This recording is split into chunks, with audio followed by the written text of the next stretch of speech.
ಕನ್ನಡ ನಾಡು, ಇದು ಕನ್ನಡಿಗರ ನಾಡಿಮಿಡಿತ.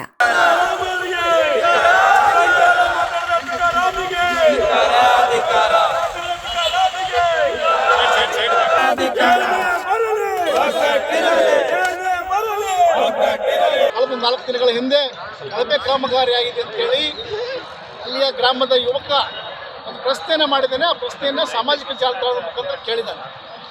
ಇದು ಸಂವಿಧಾನ ಕೊಟ್ಟಿರ್ತಕ್ಕಂಥ ಹಕ್ಕು, ಡಾಕ್ಟರ್ ಬಾಬಾ ಸಾಹೇಬ್ ಅಂಬೇಡ್ಕರ್ ಪ್ರತಿಯೊಬ್ಬ ನಾಗರಿಕನ ಕೊಟ್ಟಿರ್ತಕ್ಕಂಥ ಹಕ್ಕು, ಅದನ್ನು ಮಾಡಿದ್ದಾನೆ.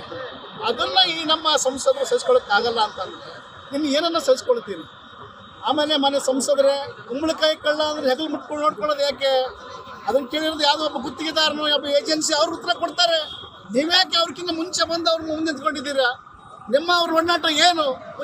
ಗುತ್ತಿಗೆದಾರ ಮತ್ತು ನಿಮ್ಮ ನೀವು ಏನು ಒಡನಾಟ ಇದೆ? ಇದುವರೆಗೆ ಬರಬೇಕಾಗಿದೆ.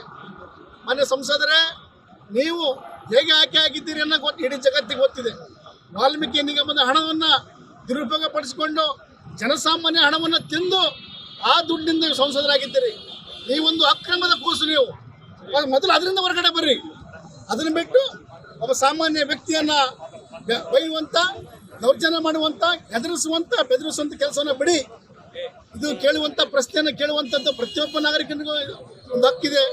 ಹಾಗಾಗಿ ನೀವು ಏನು ಕೇವಲ ಹೆದರಿಸುವಷ್ಟೇ ಅಲ್ಲ, ಒಂದು ಅಶ್ಲೀಲ ಪದವನ್ನು ಬಳಸಿ ಬೈದಿದ್ದೀರಾ. ಅದಕ್ಕೋಸ್ಕರ ತಾವು ತಕ್ಷಣ ಕ್ಷಮೆ ಕೇಳಬೇಕು.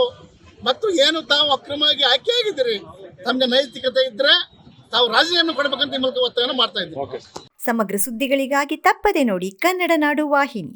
ಸಬ್ಸ್ಕ್ರೈಬ್ ಮಾಡಿಕೊಳ್ಳಲು ಕೂಡಲೇ ಪಕ್ಕದಲ್ಲಿ ಕಾಣುವ ಬೆಲ್ ಐಕಾನ್ ಕ್ಲಿಕ್ ಮಾಡಿ ನೋಟಿಫಿಕೇಶನ್ ಪಡೆಯಿರಿ.